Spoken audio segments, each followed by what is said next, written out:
want to begin with a quote by that famous and celebrated American philosopher, W.C. Fields, who once said, "There comes a time in human events when we must seize the bull by the tail and stare the situation squarely in the face." And that's what we're going to do tonight. So, Arnie Gunderson, please take it away.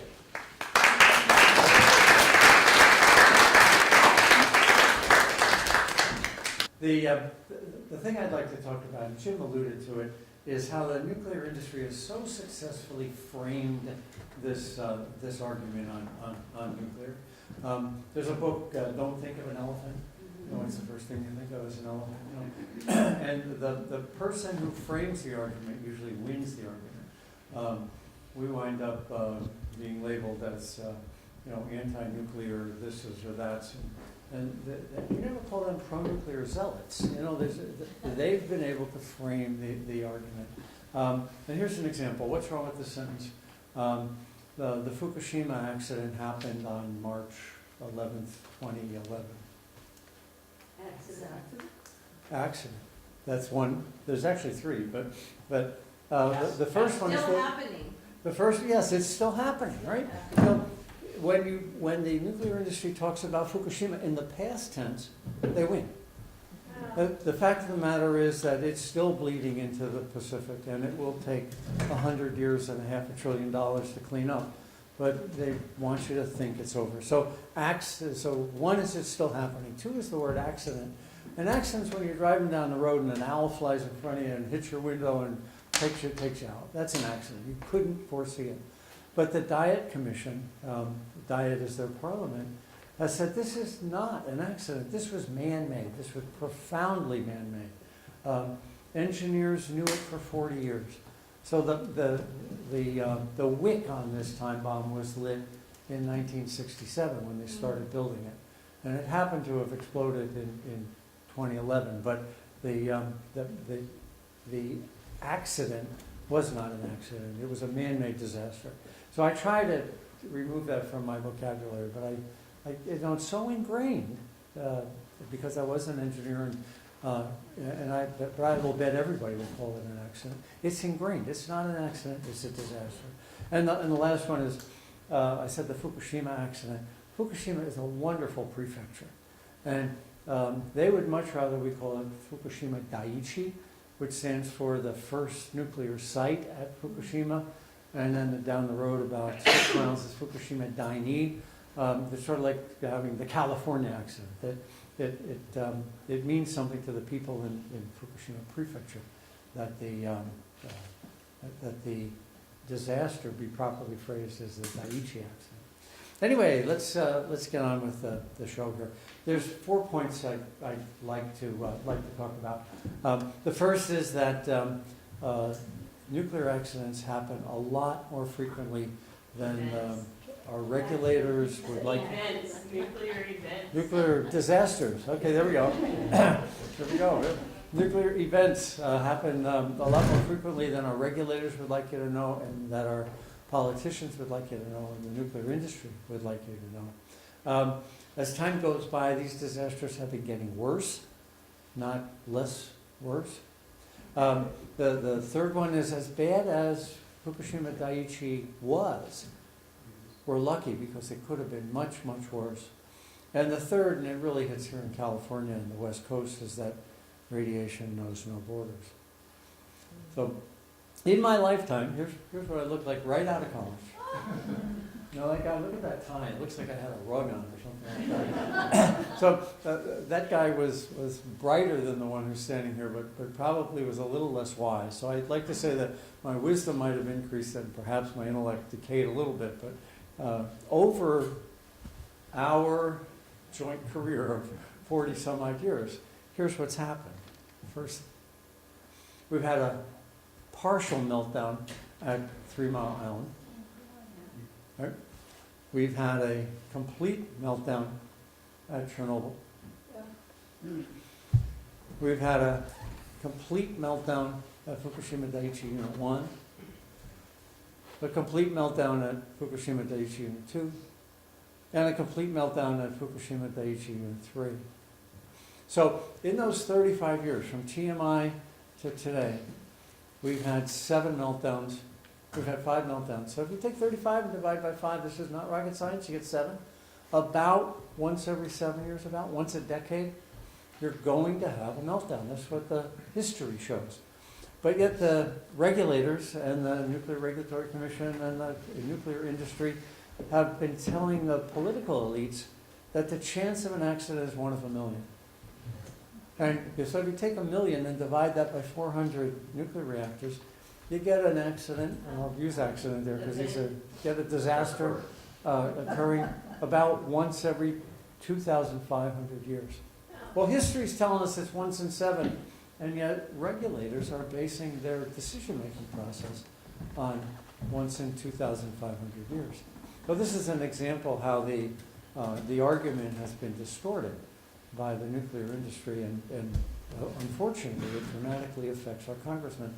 Who in Congress would allow Diablo to run if they thought it was going to melt down in 7 years? So the first point here is that policymakers are in one world and real world data is in another. So the second issue is that accidents have become worse. Disasters have become worse. I quote myself. The first one is TMI. There's a partial meltdown, sort of like being partially pregnant. The team that took this picture has an interesting story. They talk about the mindset of nuclear power. They ran about a year after the accident. After the disaster. A year after the. By the time I'm done here, I'll get this right. About a year after the disaster, they put a camera in from the top of the reactor, and this is a true story from the people that were on that crew. They went down however many meters until where the reactor core should have been, and they didn't see it. So they pulled the camera up and said, something's wrong with our measurement. And they remeasured the wire and they put it back in a second time, and they didn't see it. They still pulled it back out again. They said, something's wrong with our measurement. The core's got to be there. They put it down a third time and they didn't see it. And it was the third time that the person in charge of that said, oh my God, we had a meltdown. 2 years after, with huge radiation releases. And the psyche of the nuclear industry was such that they wouldn't admit to themselves they had a meltdown until this picture came out. Mm-hmm. So the consequences are not just in meltdowns, they're also in casualties. If you go up on the Nuclear Regulatory Commission's website, no one was hurt at 3 Mile Island. And of course the industry says it too. This is Dr. Steve Wing, and the white line that runs diagonally through that from here to there, that's the Susquehanna River. This is 3 Mile Island. And what Steve was able to do was look at the demographic data of lung cancer deaths 10 years after the accident. And he shows clearly that lung cancers in the river valley were awful compared to lung cancers on the hillsides. Why is that? When the accident happened, the disaster happened, when the meltdown happened, there was a temperature inversion that day, and it kept the radiation in the valley. Now, the nuclear industry won't admit this, and Steve's taken a lot of flack over it, but in fact, this is what the data says. People did die after TMI. This is a picture of the remnants of the nuclear core at Chernobyl. It's called the elephant's foot. It was taken by a robot about a year after the accident. And thank you. After the disaster, after the meltdown. This elephant's foot is so radioactive that if it were up here, we'd all be dead in about 2 minutes. That's how much radiation's coming off that elephant's foot right now. But we had a picture of what 3 Mile Island looked like, and we had a picture of what Chernobyl looked like within 2 years of the accident, disaster. So the next slide, of course we all know that Europe was highly contaminated as a result of the meltdown at Chernobyl. Dr. Alexei Yablokov calculates that over 1 million people will die from the radiation releases. The International Atomic Energy Agency says about 40 die. There's a big difference there. So now let's move on to Fukushima Daiichi. Where's the cores? Nobody knows. We're 5 years into this process, and we don't even have a picture of where those nuclear cores are. So the trend has been from a partial meltdown to a complete meltdown to 3 complete meltdowns. And the radiation levels are so high in that building that we can't find those nuclear cores yet. Next slide. This is a real quick sequence. This is from left to right. This is Fukushima Daiichi Unit 1. It's already exploded. 2, 3, 4. I want you to keep an eye on 3. That's this one right here. Next slide. This can't happen. According to the Nuclear Regulatory Commission, you can't have a hydrogen explosion and you can't have a detonation shockwave in a nuclear power plant. So don't worry, what you see here didn't happen. and the example is Diablo Canyon can't withstand this. And so what the Nuclear Regulatory Commission says is that this event cannot happen. So therefore Diablo Canyon can continue to operate. So that middle slide here shows the initial burst of the explosion, the detonation shockwave. And the rest after that is ballistic. It just takes the roof off the building. But don't worry, this can't happen at Diablo Canyon. You're going to click it 21 times.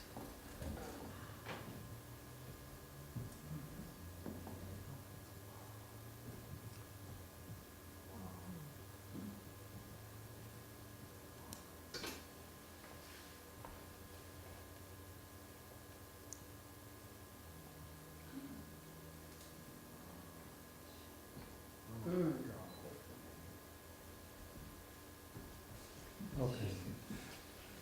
That's a detonation shockwave. There's not a containment in the world that can withstand a detonation shockwave. So the regulator solution is to assume that a detonation shockwave can't happen. The next slide is another problem that the regulators have managed to corral, and that's that containments don't leak. That's the dome at both Diablo and at San Onofre, that thing that looks like a half a hemisphere. That's the containment building. And I was discussing this. I was invited to talk to the Advisory Committee on Reactor Safeguards, 17 wise men that guide the Nuclear Regulatory Commission back in 2010, 4 months before Fukushima Daiichi.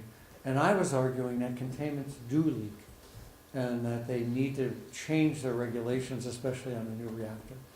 Then after that, the next month, the NRC staff, 4,000 staff members, wrote a position paper to the Nuclear Regulatory Commission. They said, we assume the containment leak rate is 0.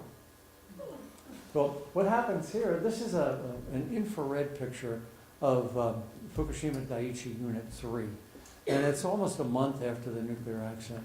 The big disaster. The big blob is the fuel pool, which is boiling and mixing with air. And you can see there's only a couple words on here that are in English. Was about 62 degrees centigrade. And what that means, it was about 130 degrees in the gases that are coming off. That was a big deal. And it was also doing the same thing at Unit 4 and every other one. The fuel pools were boiling. But that's not the key here. See that little dot right there? It says 128 degrees centigrade. What that means is that that's about 250 degrees. If you remember, water boils at 212 at atmospheric conditions. What that tells me is that the containment was leaking like a sieve. There's no containment integrity in Fukushima Daiichi Unit 3. And this is another one of those issues that the Nuclear Regulatory Commission has pushed aside. There's telecons between NRC and people in Tokyo, and they estimate the containment is leaking at 300% per day. If that number was applied to Diablo Canyon, it would have to shut down immediately, because the accident analysis, I can use it because it's an NRC term, is such that they only assume a 0.1% per day. So this is another example of how the industry pushes the argument. The next piece is a piece of nuclear fuel. This is in a scanning electron microscope, and it was done by Marco Kaltofen at Worcester Polytechnic. The fascinating part of it is this was found 300 miles away from Fukushima Daiichi. So an accident, disaster, doesn't end at the site boundary. This is 300 miles away. And if it's on this was picked up in a vacuum cleaner bag. If it's on the vacuum cleaner bags, it's in your lungs because you're breathing in whatever winds up on the floor. Next slide. These are car air filters. Each one of those black dots is a hot particle. And if you look really carefully, if we had a great slide projector, actually we have one hot particle in a car air filter in Seattle. But the Fukushima City ones are obviously the worst. And a car breathes in just about what a person breathes in. So that God help us when these people get out 10 or 15 years and we start to see an increased incidence of lung cancer, like Steve Wing discovered at TMI. But according to the NRC, TMI didn't happen either. Okay, the last one in this series, Fairwinds asked for children's shoes. And we got 7 pairs of shoes from Fukushima Daiichi, and we compared them with 7 pairs of shoes in the United States. And basically the shoes on the right are, that's the lower limit of detection. That's the best the instrument can do. The shoes of US kids are squeaky clean, and the shoes of the Japanese kids are loaded with cesium. Well, what do kids do? You know, they tie their shoes, they put their hands in their mouth, and it's all over the place in Japan. So the second conclusion is that we went from a partial meltdown to a complete meltdown to 3 complete meltdowns. And the consequences are getting worse, and the accident frequency is shortening. That's not a good trend. And it's actually going to get worse as these plants get older. You know, Diablo is now 30 plus years old in operating years, but it actually was designed in the 60s, and they built the reactor backward and things like that that slowed down the construction. But we're looking at a 1960s technology with 1960s concrete, as things get old, they all break down. As my body keeps telling me I'm going to. So conclusion number 2 is that disaster frequency is, disaster severity is increasing. So the third piece of this is revolves around the key piece of nuclear power that no one wants you to know about. Now, we all know that when a uranium atom splits in half, it gives off lots of energy. That's what makes nuclear power so cool, and that's what makes nuclear bombs explode. Take uranium, split it in half, and you get lots of energy.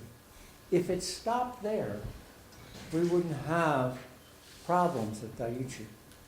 But it doesn't stop there, and this is what they don't tell you about. The explosion in the middle, the nuclear chain reaction in the middle, only gives off 93% of the heat. The other 7% comes from these pieces that are left over, that piece and that piece. They remain physically hot and radioactively hot for hundreds of years. So when Fukushima Daiichi had a safely shut down, it stopped the chain reaction. There were no new uranium atoms splitting. But the pieces left behind were still churning out 7% of the power. 7% doesn't sound like a whole heck of a lot, except that, let's look at Daiichi Unit 2. That was 4 million horsepower. 7% of 4 million is 270,000 horsepower of heat that had to get rid of. And the nuclear reactor core is only 12 by 12 by 12. So think about 270,000 horses in a space 12 by 12 by 12. And you've got to get rid of that heat, and you can't. So what happened at Daiichi was that you all heard that the wave came in and knocked out the diesels, and because the diesels couldn't run, there wasn't cooling water. That's true, but even if the diesels were on top of the Empire State Building, Daiichi still would have had a meltdown. And this is why. Right around the water is a pile of rubble. And those are the cooling pumps that were designed to take away that 250,000 horsepower from each reactor. The wave destroyed the cooling pumps. We call that the loss of the ultimate heat sink, Lewis. But so it doesn't matter. People will say, well, at Diablo, the reactor building's at 80 or 90 feet. The cooling pumps are at the water. So if a tsunami were to come, it's not going to hit the building, but it's going to knock out the pumps along the water. And the nuclear industry has phrased the problem, so we don't have a problem with Diablo because we're way up on the cliff. The pumps aren't up on the cliff because if they were, they couldn't pump the water. The pumps are down at the water. And that's a critical problem that was never addressed. So on this issue of Fukushima could have been much worse. That when the tsunami hit, it knocked out almost all the pumps. One pump survived at Daiichi, a couple down the road at Daini, but there were 14 nuclear power plants that lost their cooling water.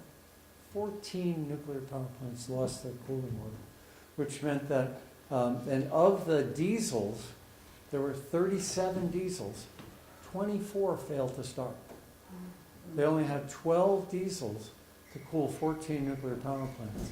And had it been just a hair worse, we would not have had 3 meltdowns like at Daiichi, we would have had 14.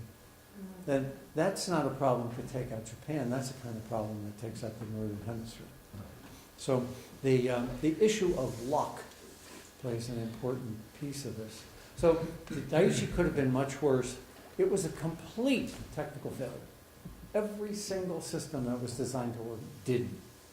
And we owe our life in this hemisphere to the courage of a couple hundred Japanese workers on the site.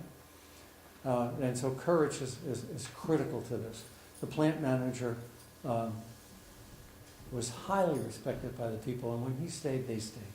So I always dedicate my speeches to these couple hundred people. We call them the Fukushima 50. There was probably more than 50, but less than 200 people that stayed behind and now are getting leukemia as a result. So that's number one. The other piece is luck. When this accident happened, when this disaster happened, the wind was blowing out to sea about 80% of the time. Now, had the wind been going the other way, as it does during some seasons in Japan, Japan would have been cut in half by the radiation releases just from those 3 nuclear reactors. You would have had northern Japan and southern Japan and this uninhabited belt in the middle.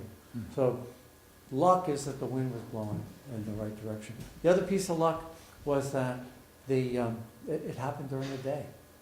There was 1,000 people at Daiichi on that Friday, including all the key managers. If it had happened 12 hours later in the middle of the night, there was 100 people there and no key managers. And the infrastructure for them to get into work was gone. It's not like they could hop in a car and drive in to rescue the place. They could not have gotten there because the infrastructure had been destroyed. So were it not for a couple hundred courageous people and the luck of a 12-hour difference in when that earthquake and tsunami hit, this disaster at Daiichi would have taken out the country of Japan and highly contaminated the northern hemisphere as well. This is Naoto Kan's comment about the accident. Kan was the prime minister at the time of the accident. And he said, our existence as a sovereign nation was at stake. Now, this parallels what Gorbachev said in his memoirs. Gorbachev claims that the Soviet Union collapsed, not because of perestroika, but because of Chernobyl. So the 2 prime ministers who lived through this, one democratically elected and one a communist leader, both came to the same conclusion that this is a technology that is capable of destroying the country overnight. And unlike all the other things we live with, nuclear power can destroy the fabric of a country overnight. So, next slide. Is nuclear power too big to fail? That would be, I think, the image you get when you look at this robust structure. But in fact, we've seen now 3 times at Daiichi 1, Daiichi 2, and Daiichi 3 that's false. But I like to say it this way. Sooner or later, in any foolproof system, the fools are going to exceed the fools. So now, last piece here is, what does this mean for California and the West Coast? It does mean that radiation knows no borders. You know, it doesn't stop at it's a Japanese accident and the radiation says, whoop, I got to go back over the line and return to Japan. No, we're all in this together. Radiation knows no borders.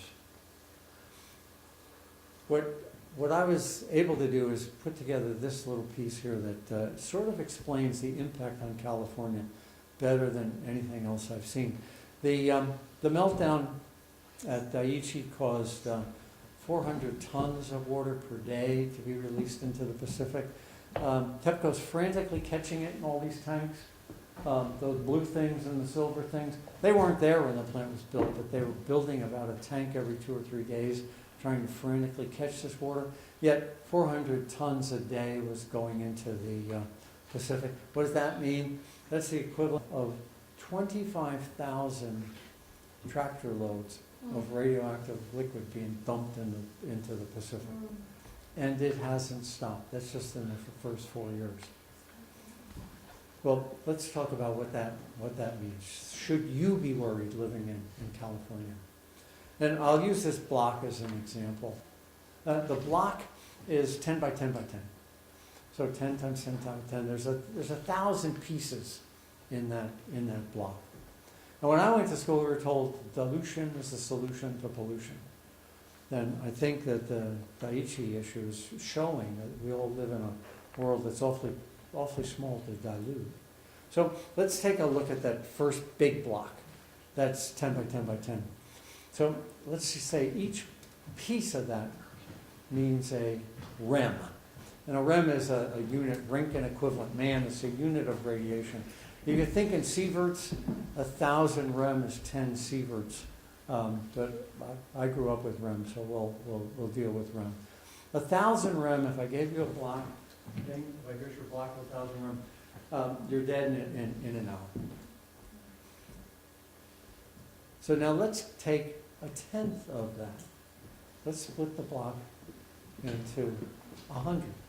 So now this is 10 by 10 by 1. So this is a block of 100 rem.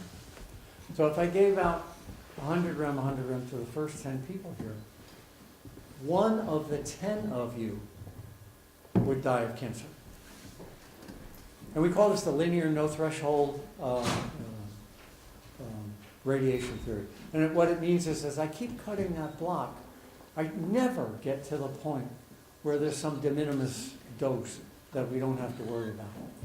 Someone will get cancer from that radiation. So we've gone to 100 rem. 1 out of 10 people exposed to 100 rem will die of cancer. So let's go down. Now we're 10 by 1, so this is 10 rem. And if I spread that out to everybody in the room, there would be an increase of one of you would get a cancer from that radiation. But what's happening here, and I think you can see what the public policy people are counting on, is that statistically, about 40% of Americans die of cancer anyway. So to pick up that 1 extra person out of the 40 is epidemiologically really difficult. So the more it gets diluted, the less likely you are to know who's going to die of cancer. But you can be sure that someone will. And that's the last slide, it goes the same way. So as radiation gets diluted, it doesn't mean that it hits some de minimis level and everybody's safe. So when they talk about the fish in the Pacific are safe, really that's not true. But what's happening is there's about 2 billion people in the Pacific, and there's a whole heck of a lot of these 10 by 10 by 10 cubes being thrown into the Pacific. So what you're doing is you've got the cancer incidence down, so it's extraordinarily difficult for a epidemiologist to detect it in a population, but that there'll be thousands and tens of thousands of cancers you can count on. We just don't know who. But is Fukushima causing cancers in the Pacific Basin? Absolutely. And when I hear public health officials saying, well, that fish only has 10 becquerels, so therefore it's safe to eat, that's really not what they should be saying. That fish has 10 becquerels, so if you get cancer, we won't be able to prove it came from Fukushima. That's the real way the statement should be made. So should you be worried? Personally, I've made the decision not to eat fish in the Pacific until my regulators measure the fish and tell me what's in it. That's a personal decision, and there are people who are eating the fish in the Pacific. There's an issue called bioaccumulation, which dilution is not related to. So as this radiation moves out into the environment, it gets picked up by the seaweed. We're already seeing concentration in the seaweed. Then the critters that eat the seaweed get even more. It's almost like mercury and tuna. You know how it works its way up the food chain?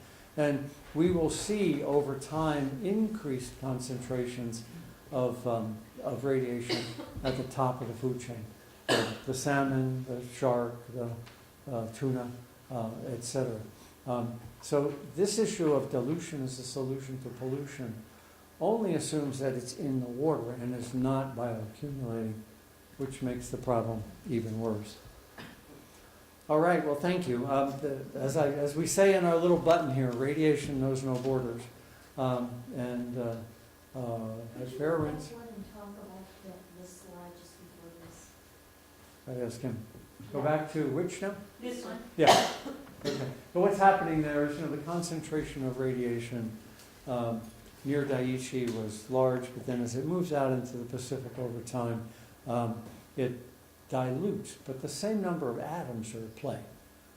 So what you're seeing in the Pacific now is that the center of the Pacific is relatively uncontaminated compared to the Aleutian Islands down to Vancouver and down the California coast. And that will continue to move south until it gets to about the equator and starts to spin around again. But the source is not decaying. Ken Buesseler and I have disagreements, but one of the things I absolutely agree with Ken on is that the concentrations in the Pacific clearly show that the plant is continuing to bleed into the Pacific. If it had been a one-shot deal, if it happened in the first month and then was solved, we wouldn't see this problem right now. So that Fukushima is continuing to bleed in the Pacific is, I think, one of the key issues that Woods Hole was very first to identify. My hat's off to him. Thank you. Yeah. Thank you.